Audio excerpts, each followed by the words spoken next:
নমস্কার বন্ধুরা, পপ কিচেনে সবাইকে স্বাগত। আজ আমি রান্না করে দেখাবো রুই মাছ ভাপা। তার জন্য বাজার থেকে আমি রুই মাছ কিনে নিয়ে চলে এসেছি।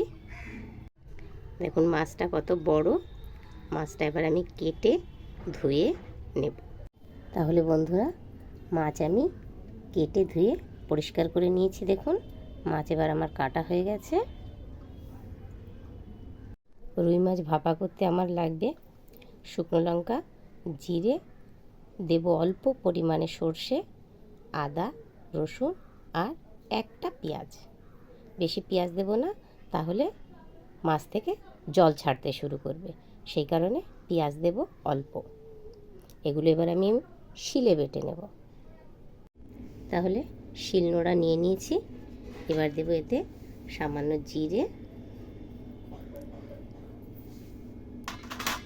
এর উপর দেব অল্প সর্ষে,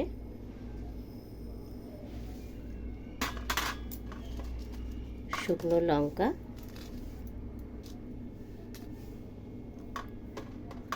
আদা কুচিটা আর ছাড়িয়ে রাখা রসুন। প্রথমে আমি এগুলো একটু বাটবো। হাফ বাটা হয়ে গেলে এর ওপর দিয়ে দেবো আমি পেঁয়াজ কুচিটা। তারপরে একসাথে বেটে নেব আবার সবগুলো। প্রথমে আগে এটা বেটে নিই।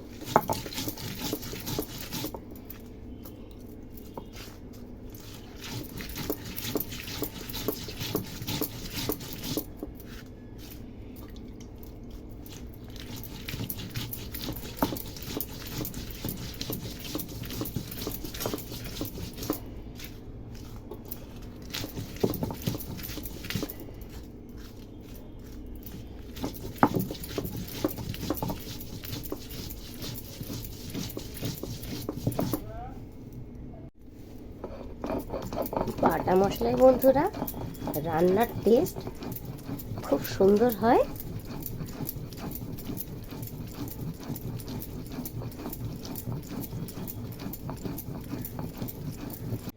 মশলা যত মিহি করে বাটা হয় তরকারির স্বাদ তত ভালো হয়। মশলা আর একবার বাটলেই হয়ে যাবে, তাই আমি এবার দিয়ে দিচ্ছি পেঁয়াজ কুচিগুলো। পেঁয়াজ কুচিগুলো দিয়ে একবার বেটে তুলে নেব মশলাটাকে, তাহলে আমার মশলা রেডি হয়ে যাবে।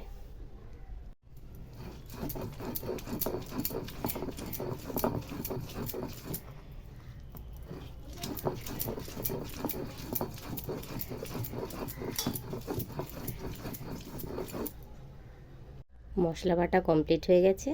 এবার চলুন মাছের সঙ্গে মাখাবো। অনেক মাছ, সব মাছ তো আমার লাগবে না। আমি আজকের জন্য নিয়ে নেব 6 পিস।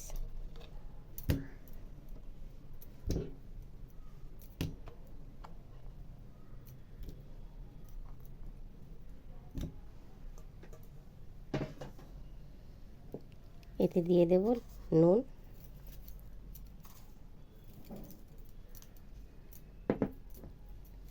হলুদ,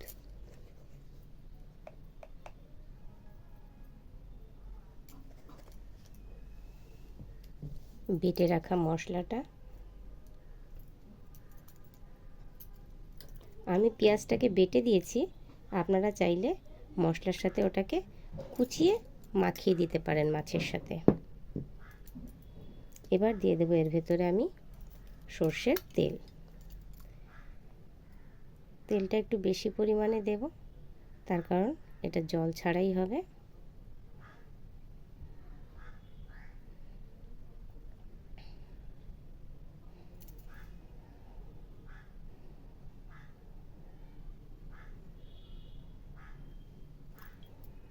এবার এটাকে আমি ভালো করে মাখিয়ে নেব।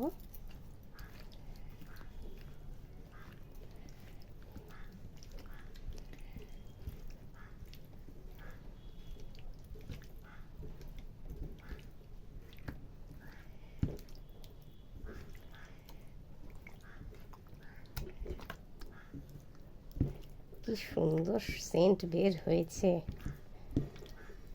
মনে হচ্ছে এখনই খেয়ে নিই, এত দারুণ সেন্ট বের হয়েছে। এবার আমি একটা টিফিন বক্সের মধ্যে এগুলোকে সব এক এক করে সাজিয়ে দেব। মাছ মাখানোর কালারটা কি সুন্দর এসছে বন্ধুরা, দেখুন, দেখেই লোভ লাগছে, তাহলে রান্না করলে কতটা লোভ লাগবে। আমি নিয়ে নিয়েছি টিফিন বক্স। এবার এই টিফিন বক্সে একটু তেল লাগিয়ে নেব নিচটায়।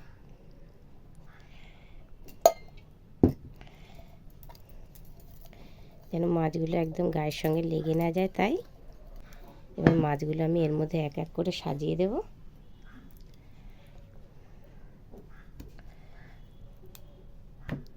টিফিন বক্সটা একটু ছোট নিয়েছি বন্ধুরা।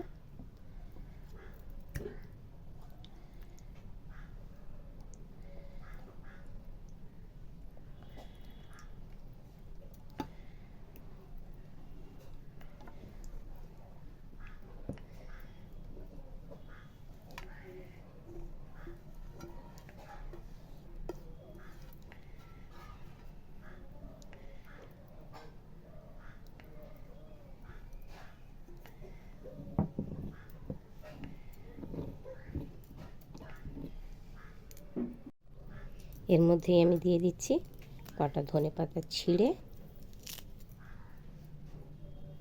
শুধু পাতাগুলো, ডাঁটি দেব না।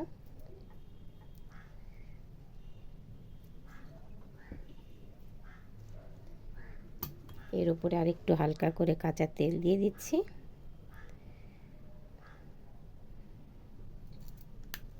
এবার আমি একে ঢাকা দিয়ে দেব। সুন্দর করে চেপে ঢেকে দিলাম।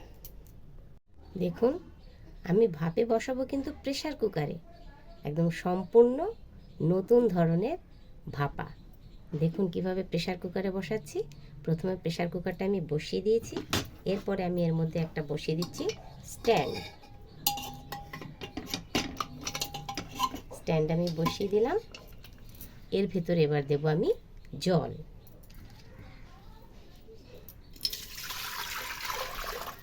বসিয়ে দিলাম। আমি কিন্তু এই ভাপার ভেতরে কাঁচা লঙ্কা দিতে ভুলে গেছিলাম।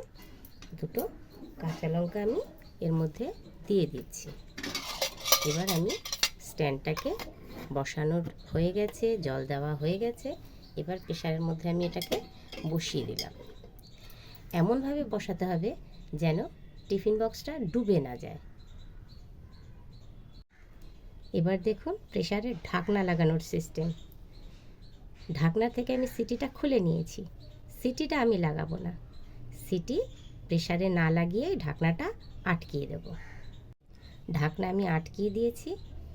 এর থেকে যে বাষ্পটা বের হবে, সেই বাষ্পের গন্ধেই আমি বুঝতে পারবো যে ভিতরে মাছ সেদ্ধ হয়ে গেছে কি হয়নি। যখনই মাছ সেদ্ধর গন্ধ পাবো, তখনই আমি প্রেসারের আঁচটা বন্ধ করে দেব। বন্ধুরা দেখুন, তাহলে সিটি থেকে কি সুন্দর এয়ার পাস হচ্ছে। তার মানে ভেতরে মাছ সেদ্ধ হতে শুরু করে দিয়েছে। তাহলে বন্ধুরা, এবার আমি একবার খুলে দেখব ভাপাটা আমার কতটা কমপ্লিট হয়েছে। আমি ঢাকনা খুলে দিলাম। এবার এটাকে নামাবো, নামিয়ে একবার দেখি।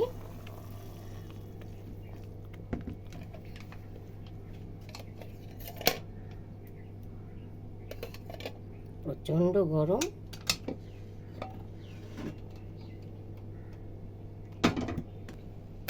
এটা খুলবো, ঢাকনা এবার খুলে দিলাম। বাহ, খুব সুন্দর হয়ে গেছে। মাছ একদম নরম হয়ে গেছে। দেখুন কি সুন্দর কালার এসছে, আর দারুণ একটা সেন্ট বের হয়েছে। রান্না আমার তাহলে কেমন হয়েছে অবশ্যই কমেন্ট করে জানাবেন। ভালো লাগলে লাইক করবেন, শেয়ার করবেন আর সাবস্ক্রাইব করবেন। তাহলে আজকের মতো এই পর্যন্ত। টাটা।